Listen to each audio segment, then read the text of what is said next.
Ambição. A ambição pode ser positiva e pode ser negativa.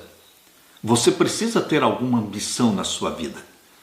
Ambição de querer aprender, ler e escrever, ambição de fazer uma faculdade, ambição de aprender uma profissão, ambição de se tornar um profissional de categoria, de excelência.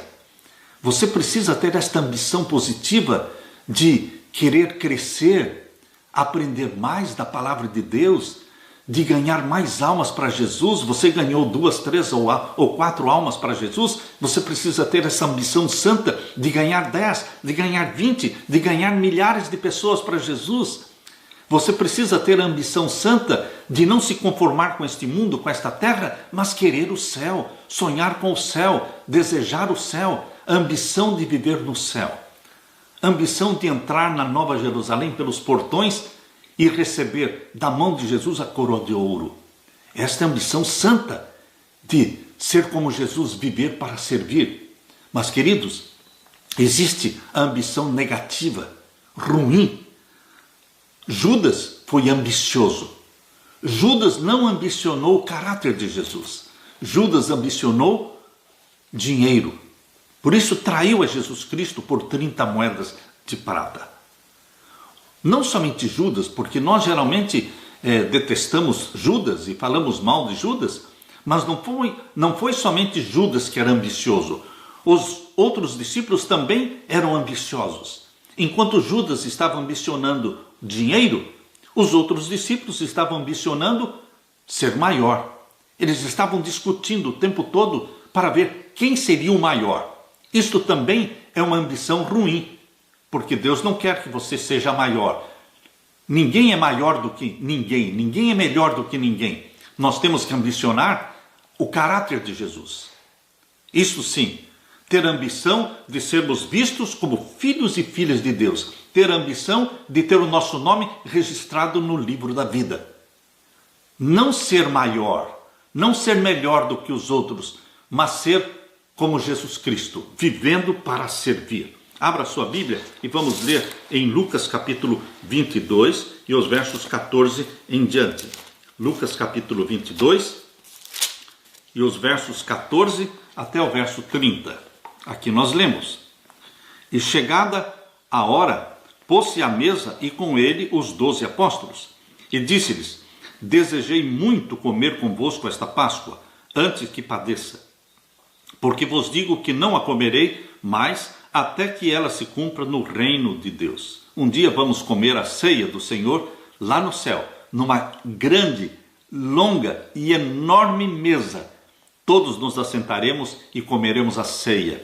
Jesus Cristo nos servirá a ceia do Senhor, o pão que representa o corpo de Cristo e o suco da vida que representa o sangue de Jesus derramado na cruz. Queridos, nós vamos participar, como Jesus está dizendo: Desejei muito comer convosco esta Páscoa, antes que padeça, porque vos digo que não a comerei mais até que ela se cumpra no reino de Deus.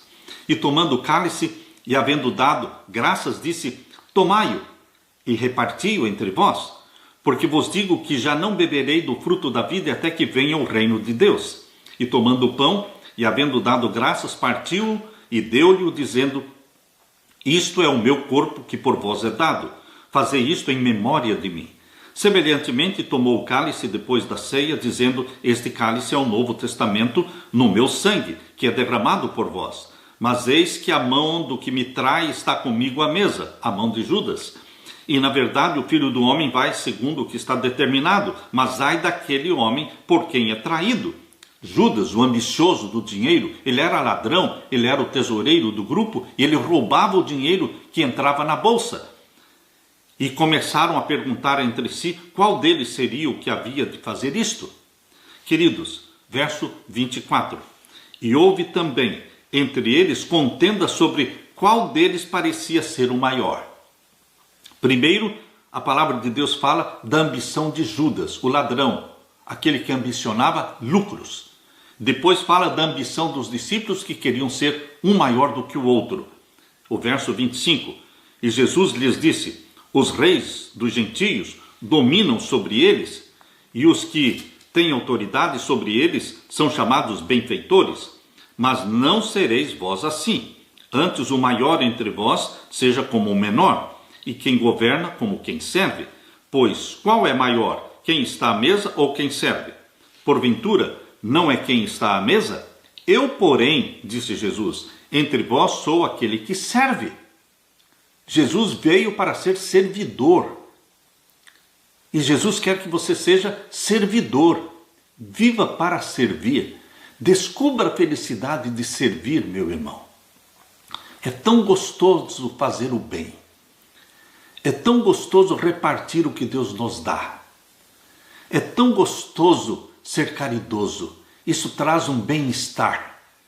Jesus Cristo veio para ser o servidor, nosso exemplo.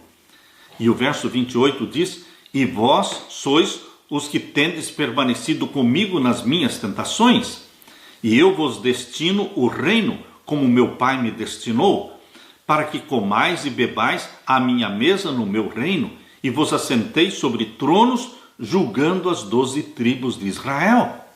Na nova terra. A nova terra será dividida em 12 grandes nações. Cada nação na nova terra terá o nome de um dos filhos de Jacó. Aqui diz as 12 tribos de Israel, cujos nomes estão escritos nos 12 portões da Nova Jerusalém. A terra toda será dividida em 12 grandes nações, conforme as 12 tribos de Israel.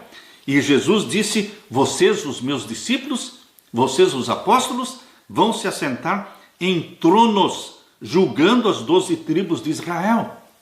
Queridos, os 12 apóstolos serão 12 reis, sentando-se em tronos.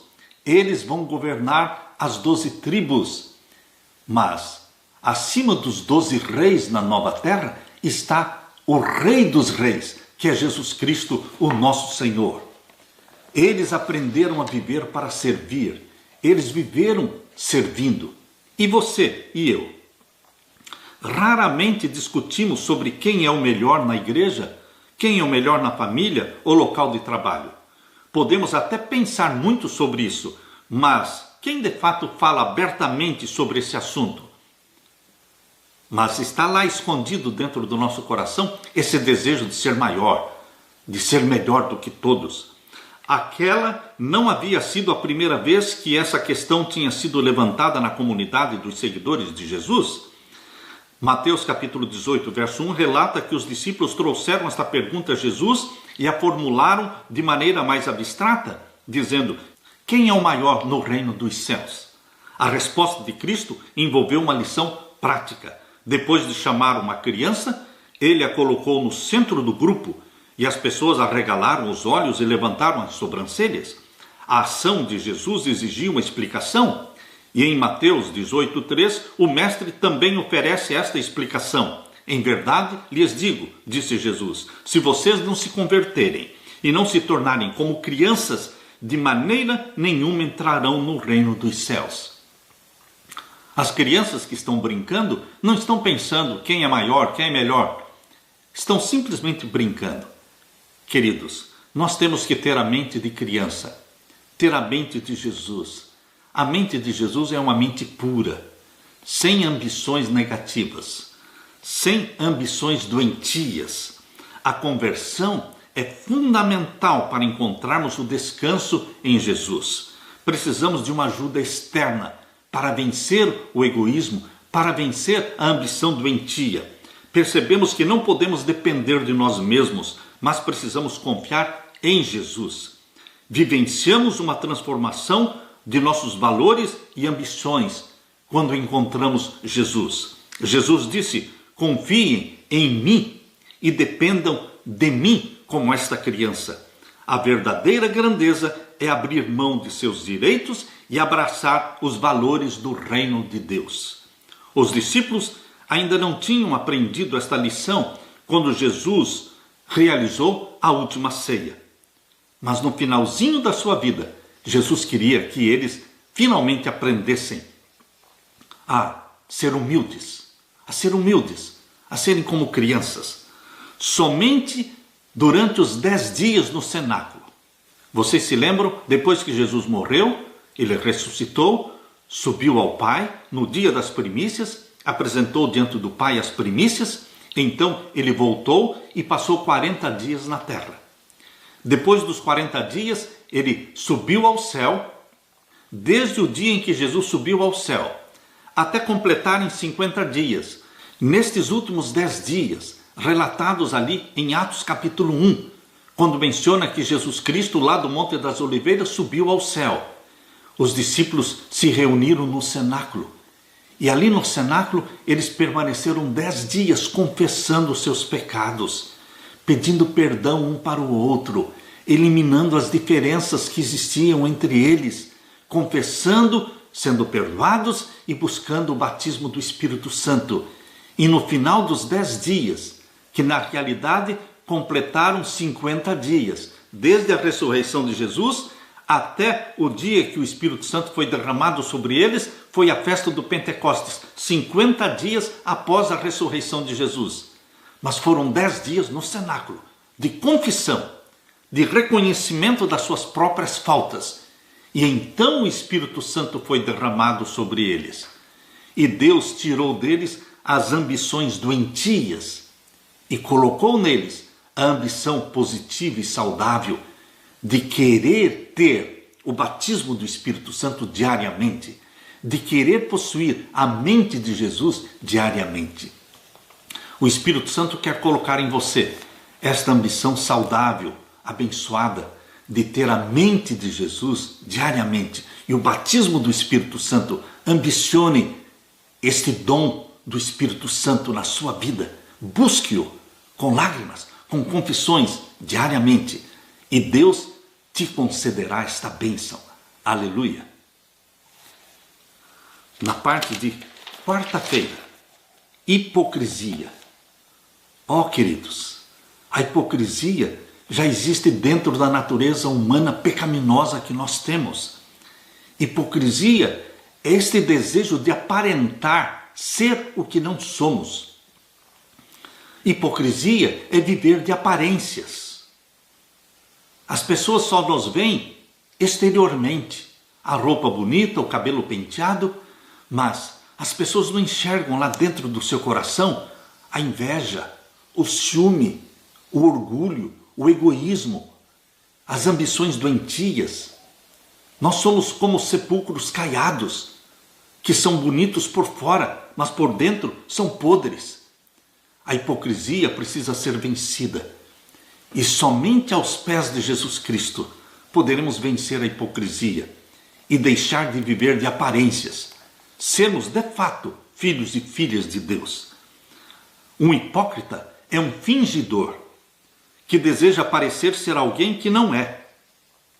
O termo hipócrita é usado 7 vezes por Jesus somente em Mateus 23. Abra sua Bíblia em Mateus capítulo 23. Só num capítulo da Bíblia, Jesus usou a palavra hipócrita 7 vezes. Vamos ler? Mateus capítulo 23. Abra sua Bíblia. As palavras pesadas que saíam da boca de Jesus, as palavras duras que saíam da boca de Jesus eram hipócrita, raça de víboras.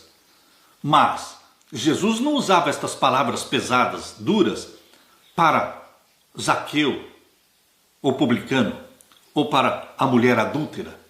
Não, queridos. Estas palavras duras Jesus reservou para os líderes religiosos, para os santarrões. Os santarrões, os que se viam como santos, que tinham o nariz empinado, mas eram orgulhosos. A estes, Jesus Cristo chamava de hipócritas, de raça de víboras. Vamos ler então Mateus capítulo 23, a partir do verso 13. Mas ai de vós, escribas e fariseus, hipócritas. Escribas e fariseus, hipócritas. Líderes religiosos, hipócritas. Aqui diz o verso 13: pois que fechais aos homens o reino dos céus, atrapalhavam as pessoas de encontrarem Jesus. Foi por instigação dos escribas e fariseus, dos doutores da lei, dos sacerdotes, foi por instigação deles que o povo gritou: crucifica-o, crucifica-o. Eles fizeram a mente do povo para rejeitarem Jesus como Messias. Por isso Jesus os chama de fariseus e escribas hipócritas. E agora o verso 14. Ai de vós, escribas e fariseus hipócritas, de novo, pois que devorais as casas das viúvas sob o pretexto de prolongadas orações, por isso sofrereis mais rigoroso juízo. E novamente no verso 15. Ai de vós, escribas e fariseus hipócritas, pois que percorreis o mar e a terra para fazer um prosélito, e depois de o ter desfeito, o fazeis filho do inferno 2 vezes mais do que vós. E agora o verso 23. Ai de vós, escribas e fariseus hipócritas, pois que dizimais a hortelã, o endro e o cominho, e desprezais o mais importante da lei, que é o juízo, a misericórdia, a fé. Deveis, pois, fazer estas coisas, ou seja, vocês devem continuar sendo fiéis nos dízimos e não esquecer de fazer, não omitir as outras coisas, que são o quê? A misericórdia, o juízo e a fé. O problema não estava em devolver o dízimo, que é o correto, devolver a Deus o que é de Deus. O problema é que estava faltando na vida desses escribas e fariseus hipócritas, estava faltando o quê? A misericórdia e a fé, a bondade, a caridade. Isto faltava na vida deles. E agora o verso 25. Ai de vós, escribas e fariseus hipócritas, de novo, pois que limpais o exterior do copo e do prato, mas o interior está cheio de rapina e de iniquidade. Eles eram preocupados com o exterior, vivendo de aparências. Aquele que vive de aparências é condenado por Deus. Lembram-se vocês da figueira cheia de folhagens lindas, que aparentavam ter bastante frutos, mas não existia nenhum fruto naquela figueira. E Jesus amaldiçoou-a e ela secou. Por quê? Deus não quer aparências. Queridos, sejamos o que somos. Somos pecadores. Somos frágeis. Somos pecadores. Precisamos confessar os nossos pecados diariamente a Jesus. Ninguém é melhor do que ninguém. Ninguém é maior do que ninguém.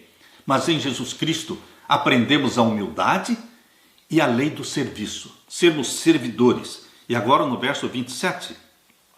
Ai de vós, escribas e fariseus hipócritas, de novo, pois que sois semelhantes aos sepulcros caiados, que por fora realmente parecem formosos, mas interiormente estão cheios de ossos, de mortos e de toda imundícia. E agora o verso 29. Ai de vós, escribas e fariseus hipócritas, pois que edificais os sepulcros dos profetas e adornais os monumentos dos justos, e dizeis: se existíssemos no tempo dos nossos pais, nunca nos associaríamos com eles para derramar o sangue dos profetas. Queridos, a Igreja Adventista do Sétimo Dia tem uma profetisa, Ellen White, morreu em 1915, escreveu mais de 50 livros. Mas, queridos, quando ela estava viva, ela era odiada por muitos líderes. Ela foi mandada para o exílio lá na Austrália. Hoje muitos fazem monumentos a Ellen White, mas não leem os seus livros, não obedecem os escritos que ela escreveu, tendo como base a Bíblia. Queridos, assim também faziam os hipócritas naquele tempo, que construíam monumentos aos profetas, mas eram filhos daqueles que mataram os profetas. Hipócritas, Jesus Cristo disse. E agora, aqui nós lemos no verso 33, Mateus 23, verso 33, Jesus não usa a palavra hipócritas. Agora ele usa uma palavra mais pesada. Serpentes, raça de víboras, como escapareis da condenação do inferno? Jesus Cristo quer eliminar da sua vida e da minha vida a hipocrisia, esta vida de aparências.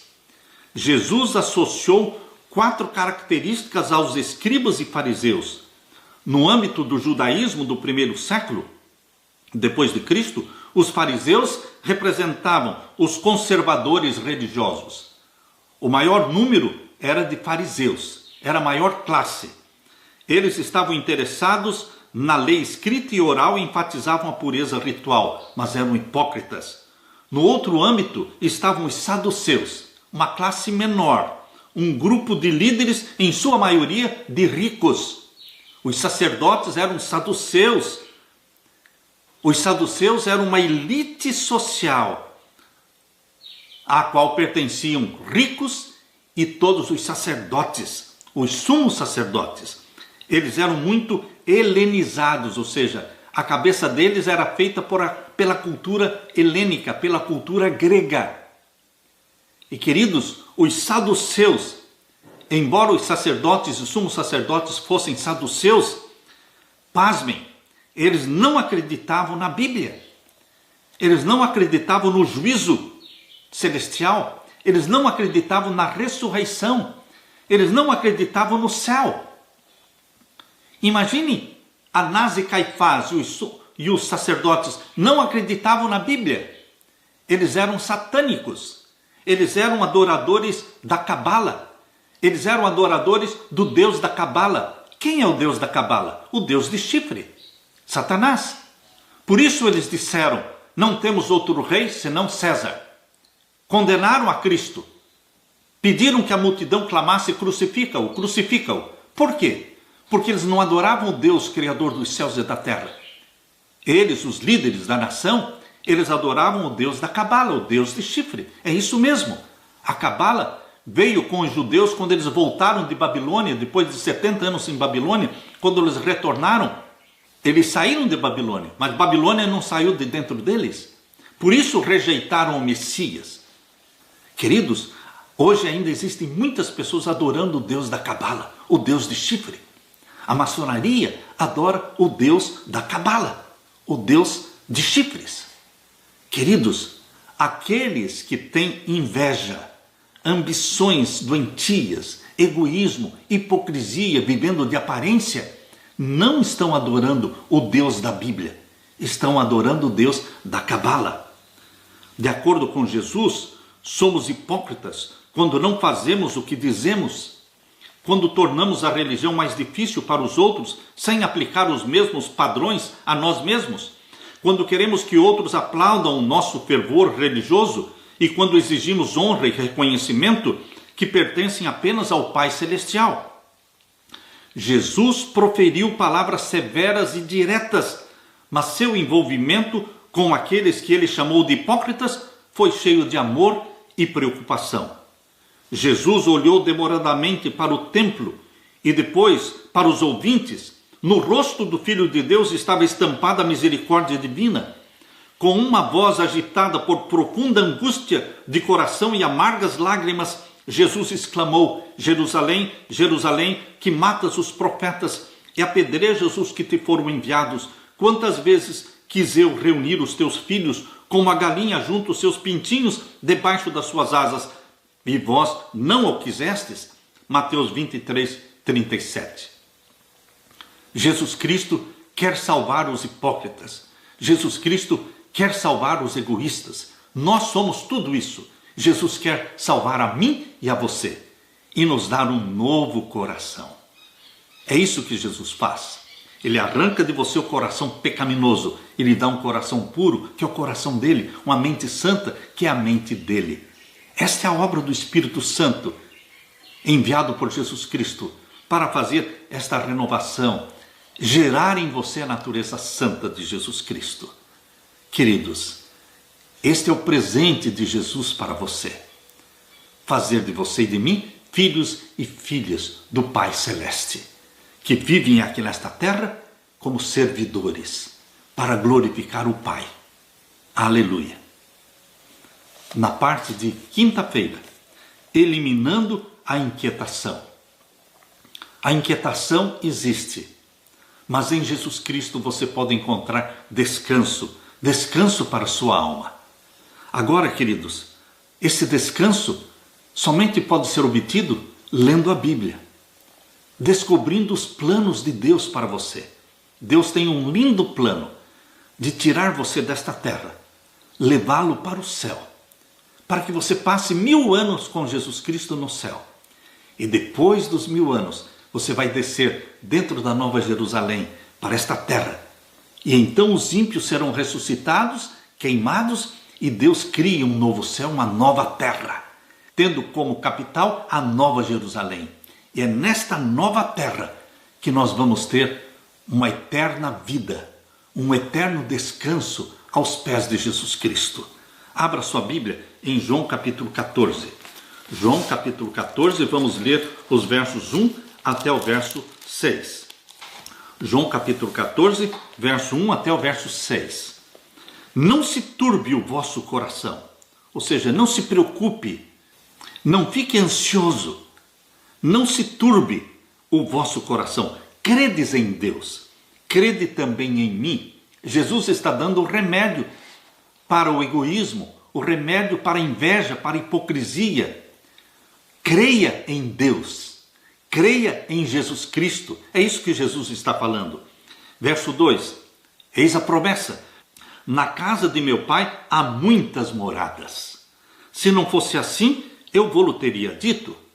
Vou preparar-vos lugar. Há 2000 anos, Jesus foi preparar-nos um lugar. Ele foi entronizado no santuário celestial. Ele está lá intercedendo por você.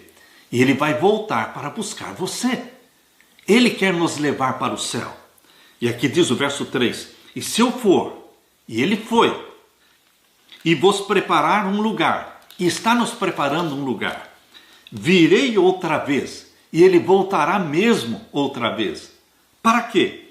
E vos levarei para mim mesmo. Ele vai nos levar, para que onde eu estiver, estejais vós também. Aleluia, que bendita esperança. De tanto ler este verso, já desde criança eu decorei este verso. Você precisa decorar João 14, 1 a 3. Porque a bendita esperança de que Jesus foi, mas vai voltar. Queridos, Jesus virá mesmo, muito em breve. Mais em breve do que você está pensando. Jesus Cristo vai voltar. Verso 4 em diante. Mesmo vós sabeis para onde eu vou e conheceis o caminho. Disse-lhe Tomé, Senhor, nós não sabemos para onde vais. E como podemos saber o caminho? Verso 6. Disse-lhe Jesus, eu sou o caminho, a verdade e a vida. Ninguém vem ao Pai senão por mim. Abrace a Jesus Cristo como Salvador. Encontre descanso em Jesus Cristo, porque Ele vai dar descanso para a sua alma. Vinde a mim, vós cansados e oprimidos, e eu vos darei descanso. Encontrareis em mim o descanso. Jesus Cristo nos liberta da inveja, do ciúme, do egoísmo, do orgulho, da hipocrisia. Queridos, Jesus Cristo nos dá uma natureza santa. Jesus Cristo vai voltar e vai nos levar para o céu. É esta promessa que Jesus nos faz. Aquele que começou a obra de transformação na sua vida, ele vai completar esta obra. É o que nós lemos em Filipenses capítulo 1, verso 6. Filipenses capítulo 1 e o verso 6. Aquele que começou a obra, ele vai completar esta obra. Leia comigo, Filipenses 1, verso 6. Tendo por certo isto mesmo, que aquele que em vós começou a boa obra, a aperfeiçoará até o dia de Jesus Cristo. Qual é o começo da obra do Espírito Santo na sua vida? É atraindo você para Jesus Cristo. É convencendo você dos pecados e levando-o a Jesus para que você aceite a Jesus como Salvador. Este processo é chamado de justificação. Justificação é quando o Espírito Santo nos atrai para Jesus e nós vamos a Jesus e confessamos a Ele os nossos pecados ou aceitamos como nosso Salvador. Isto se chama justificação. Este é o início do processo da salvação. Mas aqui em Filipenses 1,6 diz que aquele que começou a obra aperfeiçoará a obra. Ele vai completar esta obra. Nós começamos sendo justificados pela fé em Jesus Cristo, salvos por Jesus Cristo. Agora vem a santificação em Jesus Cristo. Depois de justificados, somos santificados durante todos os dias da nossa vida, em comunhão com Jesus, estudando a Bíblia, confessando os nossos pecados. Nós estamos sendo santificados. Salvos, fomos, quando aceitamos a Jesus como Salvador. Essa foi a justificação em Cristo Jesus. E agora estamos sendo santificados cada dia. O Espírito Santo está transferindo a mente de Jesus para você. Isso é uma obra diária. Esse é o processo da santificação.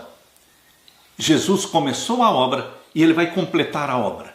Quando é que será completada esta obra? Na segunda vinda de Jesus, quando nós seremos então glorificados.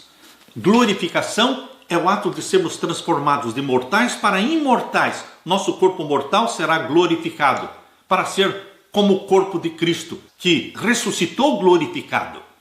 Jesus ressuscitou do túmulo glorificado e nós seremos glorificados. Os que estiverem vivos serão glorificados num abrir e fechar de olhos. Ante a última trombeta, a trombeta soará. Os mortos em Cristo ressuscitam glorificados e os vivos são transformados, glorificados num abrir e fechar de olhos. Queridos, a glorificação é o clímax do processo iniciado por Jesus Cristo. Inicia-se com a justificação, estende-se através da santificação diária, que é processo da vida inteira, e então seremos glorificados na segunda vinda gloriosa de Jesus. Não se turbe o vosso coração, não se preocupe, somente creia em Deus e creia em Jesus Cristo. Na casa do Pai há muitas moradas. Jesus foi, Jesus vai voltar, Jesus vem buscar você. Ele vai nos levar para estarmos com Ele para sempre. Regozije-se com esta bendita esperança. Alegre-se. Jesus é bom. Provai e vede que o Senhor é bom. Deixo com você a paz de Jesus Cristo. Fique com Deus.